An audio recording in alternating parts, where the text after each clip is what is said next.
Hey everyone, and welcome back to my channel. As you saw from the thumbnail and title, today I'm going to be reacting to some of my very first YouTube videos.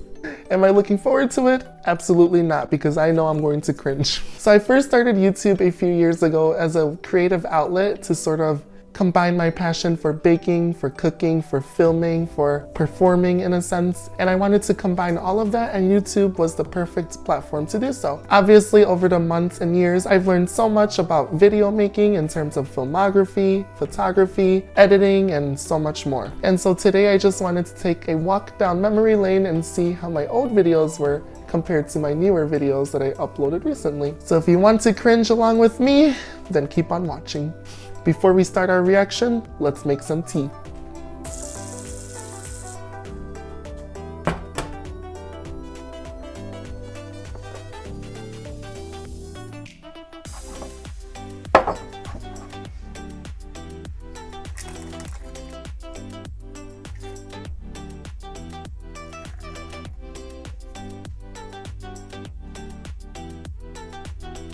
Our tea is all ready. I'm gonna let it steep for a few minutes, but meanwhile, let's put on the very first video. All right, so we're gonna go to the date added, the oldest video. And the first video is how to make tonkatsu, which in Japanese is essentially a pork cutlet that is fried. I believe in here I made a chicken cutlet, or maybe I did make a pork cutlet. Let's see. Oh my gosh.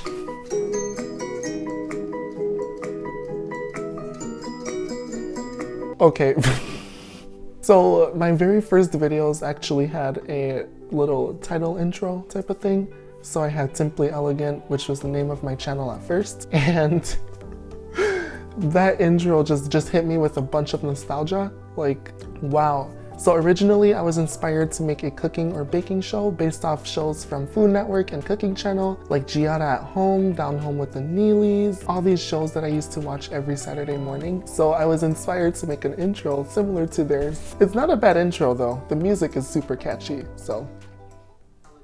Where I will show you how to create elegant foods that are very cost effective and simple to make. Guys, we're not even 30 seconds into the video and I'm already cringing. The lighting, the audio, the growth, that's all that matters. Today I am going to prepare for you guys tonkatsu, which translates into pork cutlet. It's a traditional Korean dish that I used to eat growing up, and it still is one of my favorite dishes to this very day. Okay, so I made an error there. It's actually a traditional Japanese dish that a lot of Koreans tend to enjoy as well.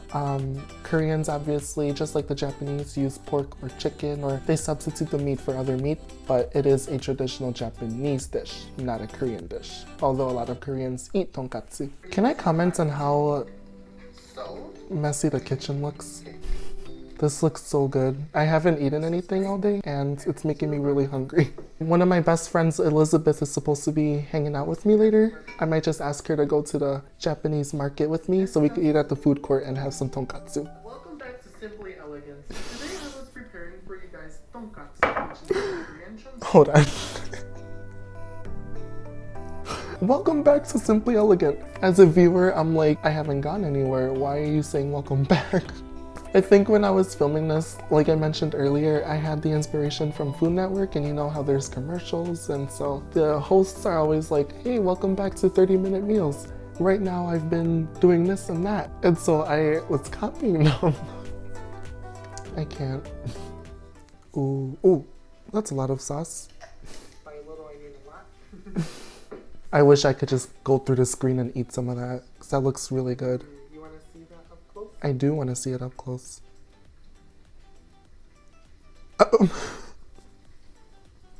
It is so awkward watching yourself eat. Not only that, but my posture right there is a little bad. Like, I think I was bending over to try to make sure the camera got my entire face, but oh my gosh, well done. I'm assuming half of you probably already tuned off because you were cringing so hard. I don't blame you. On to the next video, so I can cringe even more. So I'm actually gonna skip the pie video and a summer pasta salad, and we're gonna go ahead to like the 6th video, which is my raspberry cheesecake cookies recipe. So this recipe, I believe it's my 7th or 8th video, but let me tell ya, when I made this video, it was the most popular video that I ever had made at the time. And this video definitely sort of defined me doing YouTube. I was like, oh my gosh, like people actually like my videos, they're commenting, they're sharing the video. Let me continue making videos, because at the time I wasn't sure if I should continue or not because I wasn't really getting views. And if you look now, this video from 2 years ago has close to 5,000 views, which, you know, to some isn't a lot, but to me I'm like, that's 5,000 people that watched my video. And it has 108 likes, which is quite a lot. So here we go with the intro again. Ooh, that looks good. To this day, these cookies are super popular.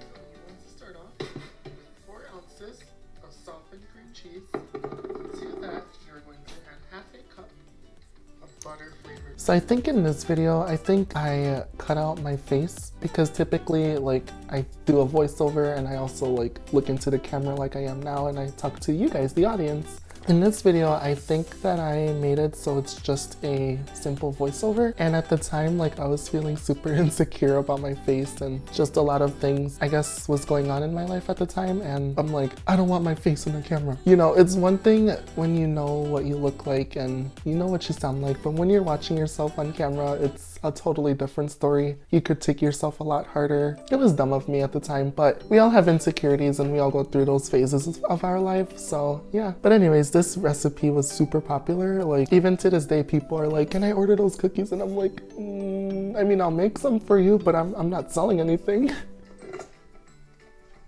Look at those mixing skills. You just want to mix it until the dough comes together. Last but not least, we are going to add in a cup and a half of some nice white chocolate chips. Those measuring skills though, those do look amazing and I want some right now. They go perfect with tea. I don't drink coffee, but a lot of my friends said it's perfect with a cup of coffee. So check it out if you want the recipe. So another video, I believe this was my 9th video, was how to melt almond bark. And I actually had a friend of mine, because I use almond bark so often in my videos, she was like, can you just make a video on how to melt it? And I was like, sure. This ended up being one of my most popular videos ever. It's a 50-second video, and I literally show you guys how to melt almond bark. Looking back on it, it's a terrible video. Like, let's see how many thumbs down it has. Well, I guess it doesn't have that many, but it has 49 thumbs up and 16 thumbs down, which at the time I was like, why are so many people disliking it? And we're gonna see why in just a second.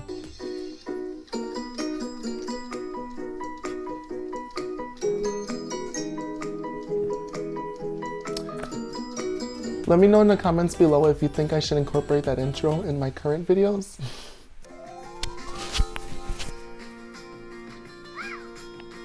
Almond bark is one of my favorite ingredients to use when I am making elegant desserts. Ooh. It is very easy to dip into, and it doesn't burn. That audio though, I already don't like the sound of my own voice, let alone with that audio.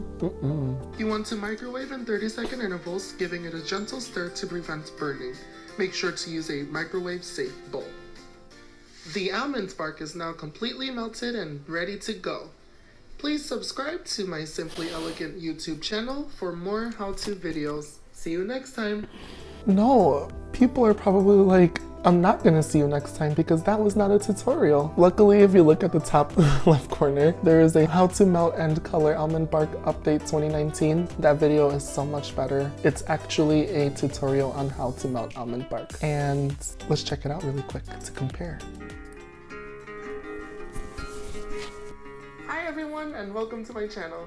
Today I am very excited to show you guys how to melt almond bark in 3 different ways. Over the years I have discovered 3 different ways in melting it, and first I'm going to show you guys the candy pot melting method. You want to turn it on for 5 minutes and let it warm up. Once your 5 minutes are up, you just want to place your little bricks of almond bark into your candy melting machine and just let it melt, and you want to stir every few minutes or so to prevent. So you know what's funny? This video was filmed around June or July of this year, so a good 6 months ago. And from 6 months ago to now, I'm already noticing things that I wouldn't be doing, like the camera angle and obviously like my outfit choice, and some of the voiceover was not done properly. So I think that it's crazy how much you grow in such a short amount of time. Like, we're looking at this compared to my very first Almond Bark video, and it's completely different.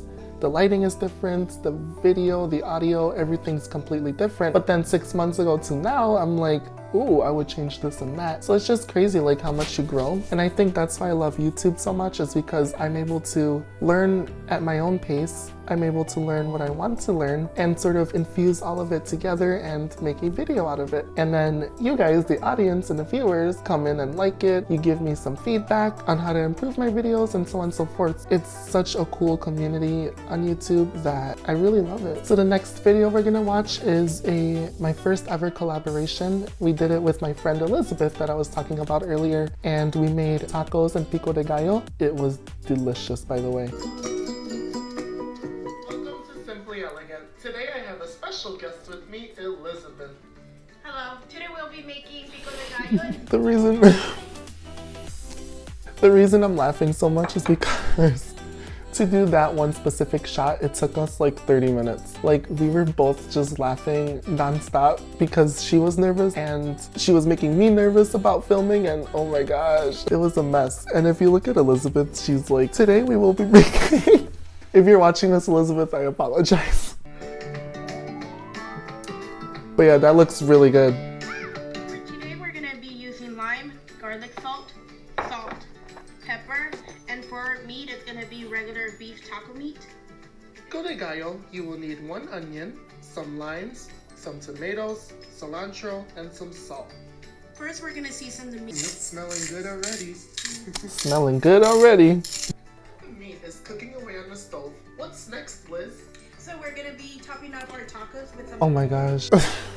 That was so scripted. What's next, Liz? But I will admit that this video, I believe this is like the 12th or 13th video that I ever made. You can already tell a big difference between this and the very first video that I made in terms of the lighting. That's shown some improvement, and the way that the video flows, it's sort of, you know, like in the first video I was chopping the lettuce super slow and I didn't really like make it go faster or like cut bits of it. Whereas in this video I'm sort of more so to the point, and I also cleaned the kitchen. It looks a lot cleaner than it used to. But that is probably because of my parents. My parents were like, you need to clean your kitchen if you're filming. And I'm like, oh yeah, duh. Thank you to my dear friend Elizabeth for showing us how to make easy steak tacos. And again, thank you for having me on the show. Oh my, that is so awkward to watch. Like, I have no comment. If I can go back and edit or refilm those videos, oh. I mean, it's a really cute video that I filmed with my best friend Liz, but oh my gosh, I'm cringing. Yeah, so I think I'm gonna end there for now. I probably will react to some more videos, especially since I'm moving in a few months to another place, and so I'll probably do another reaction around March or April when I move. But that was sort of fun, actually. It was fun to be able to just see where I first started and where I am now. And obviously my videos are not even perfect now, and so there's tons of improvement that could be made. Let's be real, I do this all on my own. So, you know, I film on my own, take the pictures, I edit, put the music, I promote, I do it all on my own. But you know, it sort of makes me happy to see that I have made improvements, and I love learning things. And so for me, learning new editing techniques or filming techniques and stuff like that is so much fun. I literally spend hours on YouTube just researching, essentially researching. Yeah, and it's also just cool to see that, like, so I'm a big fan of Wilton Cakes. They're a big cake decorating company, and they're constantly liking my stuff on Twitter. I got a few likes from Rosanna Pincino, and you know, a bunch of people on Facebook who I don't even know are always tagging me in things and telling me how much they love my content, and so things like that. And of course you, the subscribers and the comments and the likes, just everything is just so positive in the community. I absolutely love it. And so I just want to thank you guys for all the support that you've been showing me so far. 2019, I've definitely grown a lot lot in terms of my video quality, but I've also learned to engage with you guys a lot more. So be prepared for 2020. If you're not subscribed, make sure to do so now because 2020 will be lots of fun. And I will definitely be uploading videos more consistently. I know that's something that I struggled with in 2019. A lot of things went down and I wasn't in the very best mental headspace, but now that I'm a lot stronger mentally, emotionally, and physically, because I've been working out, it'll be a better year for sure. So I want to thank you guys once again. If you watched up to this point, give a thumbs up if you enjoyed my reaction. Give a thumbs up if you cringed. Give a thumbs up just to support me. Don't forget to subscribe, and I will see you guys in the next video. May 2020 be filled with tons of happiness and joy for you and me, but mostly you.